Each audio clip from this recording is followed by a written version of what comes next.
What is up, YouTube friends, future wealth builders? My name is Sharia. This is the Sharia Mac channel where I am documenting my debt-free journey as a licensed clinical social worker in private practice, also working part-time. And then I am back with my October week 1 budget. Let's get right into it. So we start out with my monthly budget, and basically what I have done is I just go in and I click duplicate, and then I open up a new sheet. So over here we have October's budget, October 6th through the 12th, and this is from one pay period to the next pay period. And I basically just go in and highlight the bills. Actually, I go in and I delete the bills that are not due in that week from week to week. So from October the 6th through October the 12th, we were working with my paycheck. I got paid $1,825.52 from my business, my private practice. And I am on a straight salary. I think I pay myself $70,000 a year. I'm not sure. And my goal is to increase my income by 10%, but give myself a 2% raise every year. My husband also got paid on Thursday, and that was $886.04. And then this particular week, we also got the rent, and that is the amount of $800. So our total income for the week of October 6th through October the 12th was $3,511.56. I did also get paid from my part-time job. And again, I shared that I was questioning if I should include it. And someone commented that I absolutely should include it. And so you'll see it on November's budget. The income for the week of October 6th through October the 12th was $3,511.56. Savings is still the same. So I have my savings, which again has been decreased from $125 to $100 in a high yield savings account. This is just what I save from our regular income. Now I do save $75 that is automatically deposited from my part-time check into my high yield savings account as well. So roughly I'm saving $150, $250, $350, $350 a month in my high yield savings account. My husband, again, he gets $110 for personal savings, and that is because I have $10 that goes into my M1 finance account. So to make it equal and fair, I have $100 in my savings, but $10 in my M1 investment account, so he gets $110 as well. My son, we put $10 into the account we are saving for his college fund. We're building for his college fund. We put $50 into my daughter's savings account. And then we put $320 out of the rent towards the savings account for our rental property to cover any type of emergency expenses like a new roof or a water heater or a broken window or anything like that. It's based solely to cover the expenses from the property. Wells Fargo home mortgage is $548.52. And again, we pay that every other week, and it coincides with when I get paid. So I typically pay myself on a Friday, and then the mortgage will come out the following Thursday. So $548.52, and this Thursday happened to fall on the 12th, so I put the date there. Amazon Prime is $7.46, and honestly, we don't use Amazon enough to justify continuing to pay for this, but I feel like as soon as I cancel it, I feel like I need it. If you have Amazon Prime, but you don't shop on Amazon Prime enough, do you just pay the shipping, or like how do you get around that? Apple storage is $9.99. It comes out on the 10th, and that is for all of my Apple devices. So I have an iPhone, I have an iPad, I have a MacBook, and I have a desktop. And then my son has an iPhone as well, and we all share this Apple storage cloud for $9.99. Honda Financial, I know I saw so many comments that said, girl, get rid of that truck. And I love my truck. Like, I really do. I love my Honda Pilot. Someone commented $60,000 for a Honda Pilot, and I felt the sarcasm in that comment so bad. But I don't know if that particular person just missed it. But no, the actual truck was $47,000. And it is like, it's not the toppest of the tiers of Honda Pilot, but it does have leather seats and all of the amenities that I also had in my Honda. I think I had the EX. So it does have all of that, but no, it was $47,000, but I accumulated $14,000 in negative equity from my husband's car. So he traded in his car, and I got me a truck. So that's why it's $60,000. It actually ended up being like $62,000 or whatever. Mohila, my student loans, they are $357.38. Guys, the interest on my student loans is ridiculous.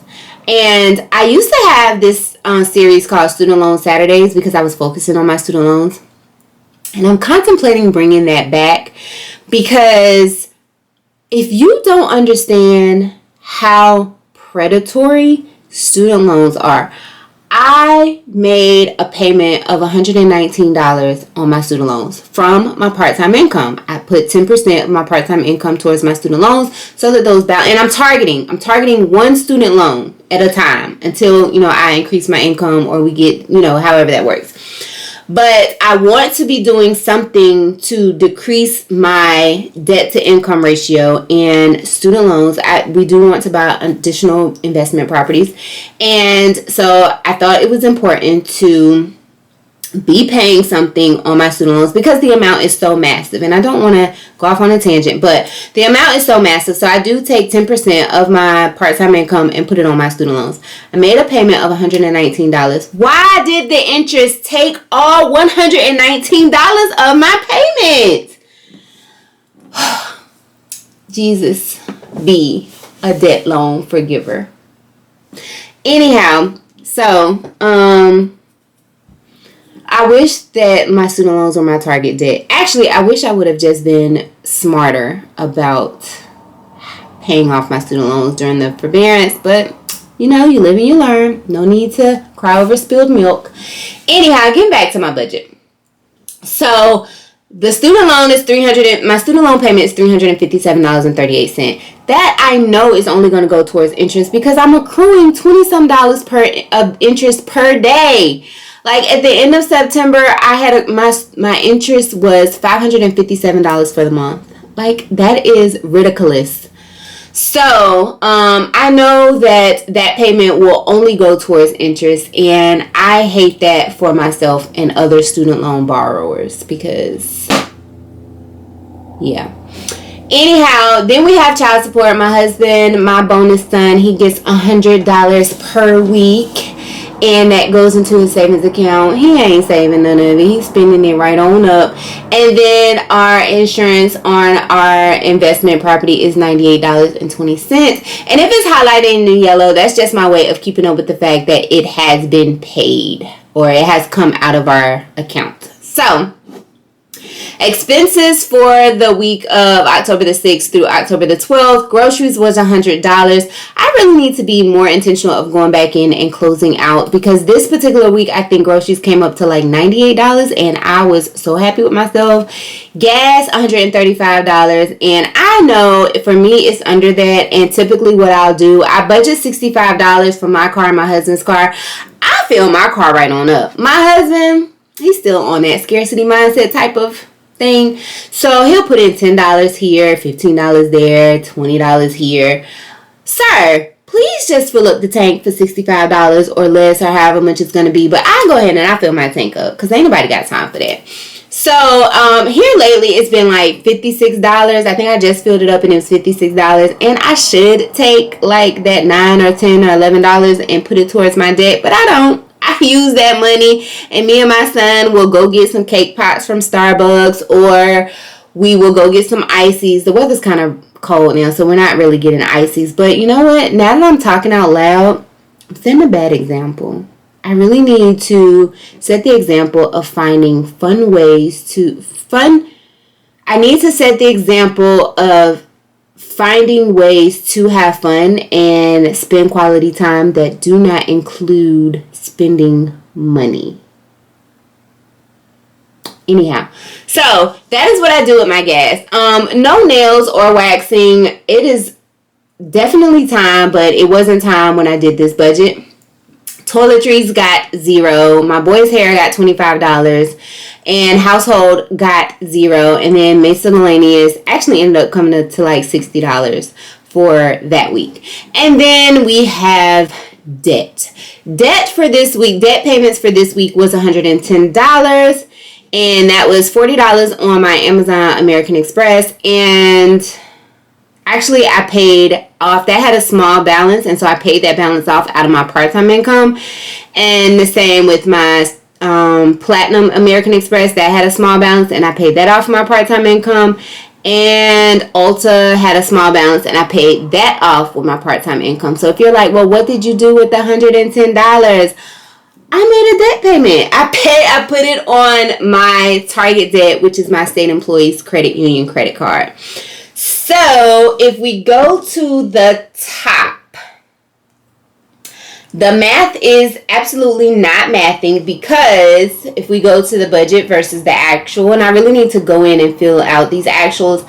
I recognize that now. This is the budget for October the 6th through October the 12th, but I'm actually recording this on October the 23rd, and so I recognize now that I need to go in and actually fill out the actual to really benefit from budgeting. And so I am keeping track of my receipts. Someone else got me all the way together on my debt confession, and she was like, look, you are not serious because this is your 4th time doing. She wasn't doing it, but that's how I read it. Especially since she was like, look, sis.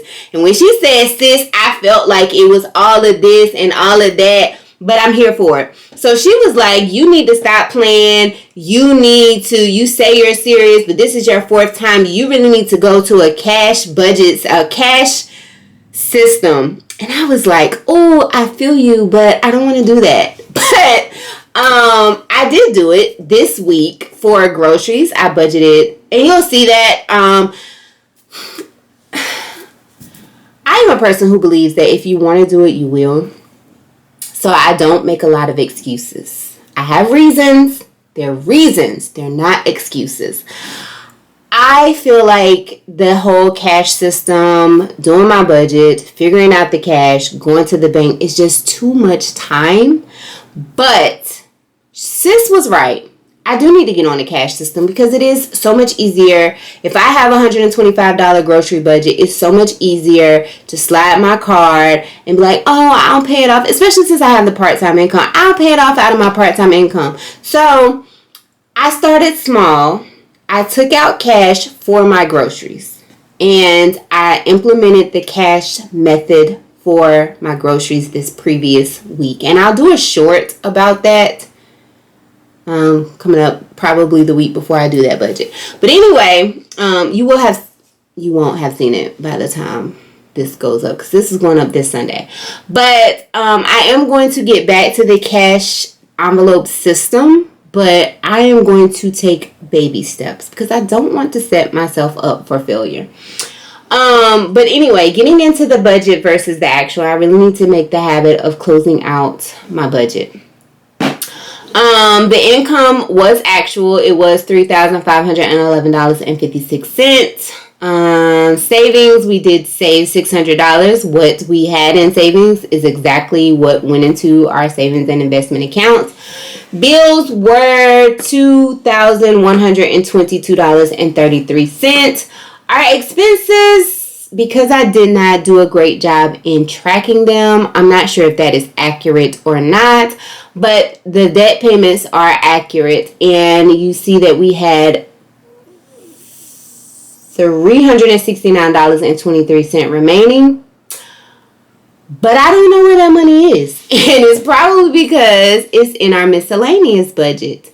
Because I would have loved to have had $369.23 go towards a credit card payment. And I think in the future, when I do my budgets, whatever I see is remaining, I'm going to take a portion of that and automatically apply it to my credit card so that we are not leaving more money in our account for miscellaneous spending. And I need to go through the budget to figure out what is the miscellaneous spending so that I can make, because maybe those need actual budget categories. So that is what I feel like I'm going to do to improve my budgeting going forward. But look, hey, I'm not going to beat myself up.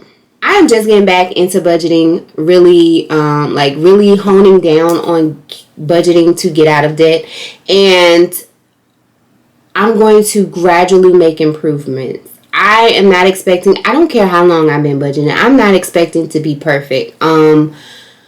It took so long for me to develop the habits that led me into debt, and it's going to take just as long, if not longer, with intentionality to undo that. And so I'm giving myself grace, and I want you to give yourself grace too if you are finding yourself back on this journey. So, I know better now, and I'm going to implement what I know better and do better in the budgets coming up. If you have any suggestions, make sure to leave them down in the comment section, because I am open to criticism as long as it's constructive. Now, don't come up in here being rude, because therapists are not. When you go low, you know how it goes. I will go lower. So, no, really not. I'm not getting ready to argue with nobody over the internet. But please, don't come up in here being rude. Just don't need that energy. So this was the budget for October the 6th through October the 12th. Like I said, I do want to close out and let you guys know how I plan to get better with budgeting. Again, one, I'm open to any criticism, any things that you feel like have worked for you, that you feel like would also work for me in my budgeting journey. Two, I recognize I need to do better at tracking my expenses and actually coming back and closing out the budget, because what even is the point if I have anticipated spending but I don't know what I actually spent? And three, what I said, it was just those two. So that is how I ended out with October the 6th through October the 12th.